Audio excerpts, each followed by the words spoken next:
राज्य सरकार विकास योजनाएं समाज के अंतिम व्यक्ति तक पहुंचाए जाने का लाख दावा कर ले, लेकिन भागलपुर के जगदीशपुर प्रखंड के कई पंचायत के दर्जनों गांव के हजारों लोग प्रतिदिन अब भी चचरी पुल से होकर आवाजाही करने को मजबूर दिख रहे हैं। सैदपुर गांव में चानन नदी पर स्थानीय ग्रामीणों द्वारा चंदा कर बनाए गए चचरी पुल से होकर गुजरने के दौरान लोगों को काफी परेशानियों का सामना करना पड़ता है। साथ ही साथ बारिश के समय लोग एक और जहां काफी परेशान होते हैं, वहीं दूसरी ओर चचरी पुल से गुजरने के दौरान लोगों की जान भी प्रत्येक वर्ष जाती है, जिससे स्थानीय लोग काफी आक्रोशित हैं और सरकार से जल्द स्थायी पुल निर्माण कराए जाने की मांग कर रहे हैं।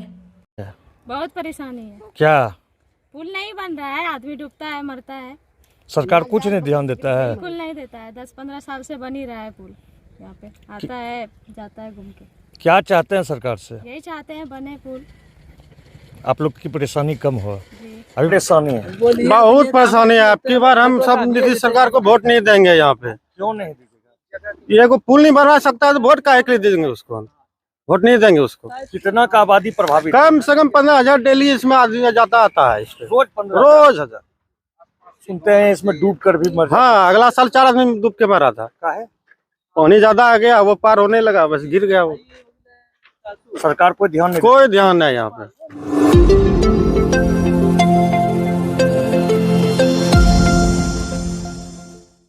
भागलपुर में जगदीशपुर थाना क्षेत्र के बलुआचक पंचायत के मुखिया मुकेश कुमार मंडल पर एक शादी समारोह में अपराधियों ने जानलेवा हमला किया। इस दौरान मुखिया समेत उनके भाई और सहयोगी गंभीर रूप से घायल हो गए। स्थानीय लोगों की मदद से घायलों को अस्पताल में भर्ती कराया गया।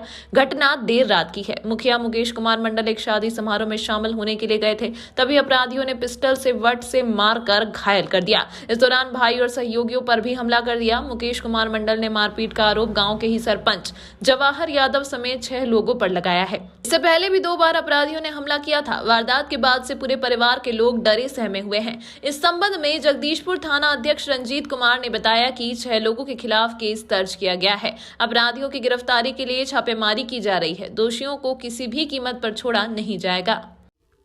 हम लोग 4 तारीख को रात में करीब 9:30 बजे परमानंद राय उर्फ पप्पू राय शर्मा टोली में भोज खाने के लिए उसके घर पर हम गए थे। उसकी बेटी की शादी था।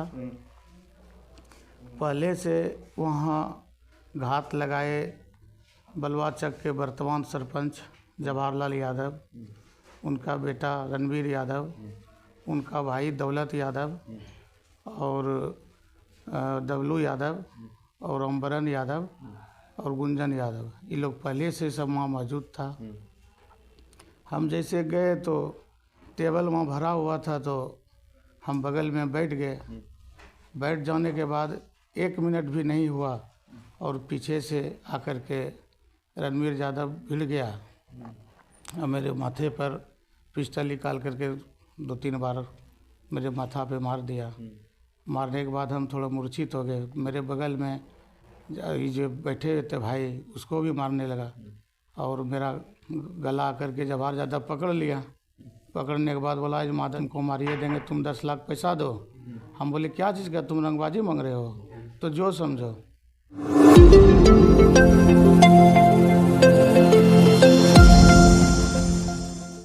भागलपुर के जवाहरलाल नेहरू मेडिकल कॉलेज के 33वें बापी कौन अधिवेशन के पूर्व भागलपुर के डॉक्टर साइकिल रैली निकालकर लोगों को स्वास्थ्य के प्रति जागरूक कर रहे हैं। रैली मेडिकल कॉलेज परिसर से निकलकर तिलका मांझी चौक होते हुए पूरे शहरी क्षेत्र का भ्रमण करते हुए वापस मेडिकल कॉलेज पहुंचकर संपन्न हुई। साइकिल रैली को भागलपुर क्षेत्र के डीआईजी विवेकानंद ने हरी झंडी दिखाकर रवाना किया। देखिए, सबसे पहली बात तो है कि यह आयोजन जो है डॉक्टर्स के द्वारा किया गया है, जो दवाई देने के लिए जाने आते हैं। इस बार जो उन्होंने दवाई प्रेस्क्राइब कर रहे हैं वो साइकिल रैली के माध्यम से, उसके लिए आपको कोई पैसे नहीं खर्च करने हैं। चलने के लिए, साइकिल चलाने के लिए कोई पैसे खर्च नहीं करने हैं। और डॉक्टर्स के ही द्वारा यह मैसेज समाज में दिया जा रहा है, जो बहुत ही पॉजिटिव है, क्योंकि स्वास्थ्य हमारा सबसे बड़ा धन है। यदि हम अपने स्वास्थ्य को नहीं बना पाए रखेंगे तो हम किसी भी चीज का एंजॉयमेंट नहीं कर सकते हैं। लाइफ में हर चीज हमारे लिए इम्पोर्टेंस नहीं रखती है। तो इस तरह का आयोजन जो है समाज में एक अच्छा मैसेज भी देता है।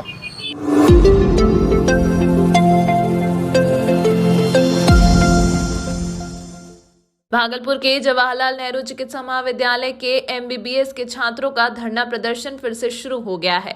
हालांकि इन्होंने मरीज के इलाज को किसी भी तरह से बाधित नहीं किया है, लेकिन छात्रों का उग्र प्रदर्शन ओपीडी के सामने फिर से प्रारंभ हो गया है। आंदोलन कर रहे छात्रों ने बताया कि हम लोगों से जो जिला प्रशासन और कॉलेज प्रबंधन के अधिकारियों से वार्ता हुई थी, उसमें एक विशेष कमेटी का गठन किया गया है। 3 दिनों का समय हम लोगों से लिया गया था, लेकिन न ही जिला प्रशासन ने इस पर कोई लिखित आदेश जारी किया, न ही अस्पताल प्रबंधन।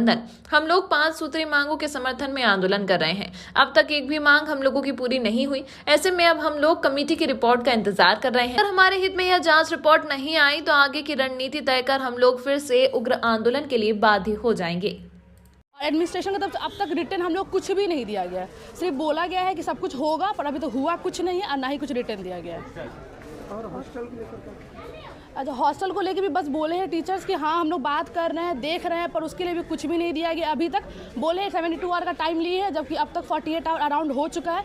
अब तक तो कुछ नहीं हुआ। अब देखते हैं 24 आवर के अंदर क्या होता है। जब तक हमारी सारी मांगे पूरी नहीं होगी तब तक। हम लोगों ने इमरजेंसी विभाग को बंद किया था, ओपीडी को बंद किया था, लेकिन सभी एमबीबीएस के छात्रों ने, इसमें कोई बैच नहीं, पूरे एमबीबीएस के छात्रों ने इस बात को ध्यान में रखा कि ओपीडी में पेशेंट को समस्या हो रही है, इसलिए ओपीडी को खोल के हमने शांतिपूर्वक ढंग से अपना जो राइट है उसको हमने प्रैक्टिस करते हुए अपना प्रदर्शन जारी रखा है। जी, वो एचओडी पद से हट गए हैं, लेकिन जो जूनियर छात्र हैं उनका अभी भी ये कहना है और सबका ये मानना है कि अभी भी वो छात्रों को परेशान करेंगे। जूनियर छात्र जो हैं वो बहुत ही ज़्यादा तनाव में, हम सब कोशिश कर रहे हैं उनको संभालने के लिए, लेकिन हम लोग के लिए दिन पर दिन उनको संभालना बहुत मुश्किल होते जा रहा है। ऐसे में हम लोग खुद भी डरे हुए हैं कि कोई और आगे अनहोनी ना हो जाए।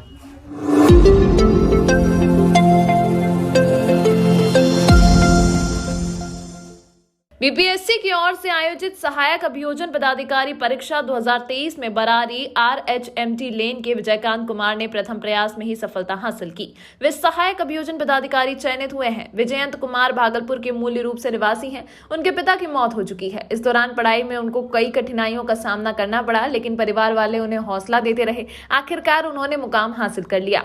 माँ और भाई का सपोर्ट बेहतर रहा और उन्होंने मंजिल हासिल की। परिवार में सबसे उच्च पोस्ट की नौकरी विजयंत कुमार ने ही प्राप्त की, जिससे परिवार वालों में काफी खुशी है। मिठाई बांटकर खुशी जाहिर करते वक्त बातचीत के दौरान विजयंत कुमार की मां भावुक हो उठी और उन्होंने विजयंत को लाइफ स्ट्रगल के बारे में बताया। विजयंत की मां ने कहा कि देर रात तक खूब पढ़ाई करता था। इसकी सफलता से सिर्फ परिवार ही नहीं बल्कि समाज के लोग भी खुश हैं। विजयंत ने कहा कि लॉ कॉलेज में पढ़ाई के दौरान सीनियर ने सहायक अभियोजन पदाधिकारी के बारे में बताया और कहा कि समाज से जुड़ने के लिए यह पद भी बेहद महत्वपूर्ण होता है। तभी से बीपीएससी की तैयारी में जुट गए थे। देर रात तक मेहनत करते थे। परिवार का भी खूब सपोर्ट रहा। दिन में समय नहीं मिलने के कारण अधिकतर पढ़ाई रात में ही करते थे।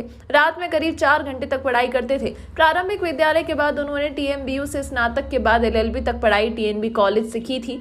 वर्तमान में इसी कॉलेज से एलएलएम की पढ़ाई कर रहे थे। इस दौरान कठिनाइयां के भी कई सामने आई, लेकिन परिवार वालों ने कहा मेहनत करते रहिए, सफलता हाथ जरूर लगेगी। अन्य युवाओं से भी उन्होंने अनुरोध किया कि किसी भी कार्य को पूरे लगन से करें। किसी भी कार्य को पूरे मन से करने के बाद सफलता जरूर हाथ लगती है। बहुत खुशी महसूस कर रहे हैं। कैसा करता था? तैयारी तो ही रात में बहुत तैयारी करता था, पढ़ाई रात में ही करता था। अब एक अफसर बन गए हैं। पूरे परिवार का, समाज का इतना खुशी है कि कहा नहीं जा सकता। कैसा लग रहा है? बहुत खुशी हुआ।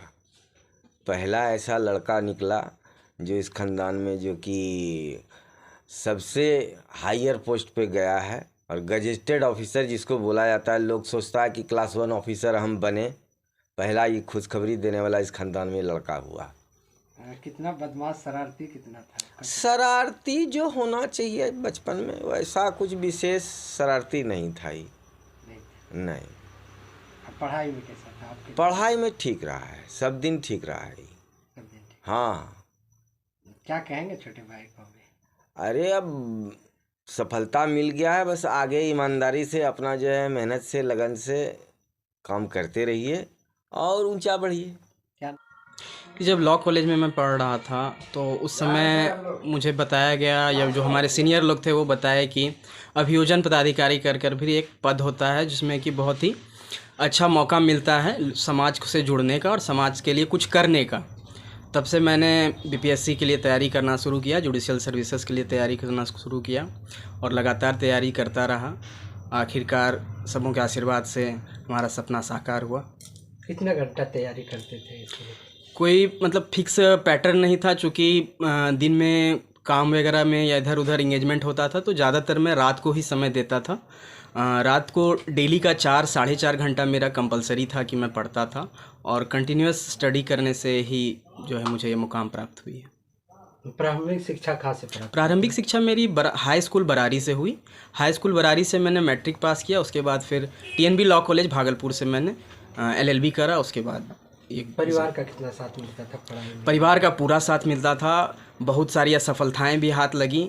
उस समय में परिवार ने बहुत ही सहयोग किया और बहुत ही मोटिवेट किया कि कभी भी हार नहीं मानना है और हमेशा जो मेहनत करते हैं उससे सफलता मिलती है। युवाओं को क्या संदेश देना चाहेंगे? युवाओं को यही संदेश देना चाहेंगे कि जो भी कर रहे हैं पूरे मन से करें और निश्चित है कि अगर पूरे मन से आप किसी काम को करते हैं तो किसी न किसी दिन सफलता ज़रूर आपको मिलेगी।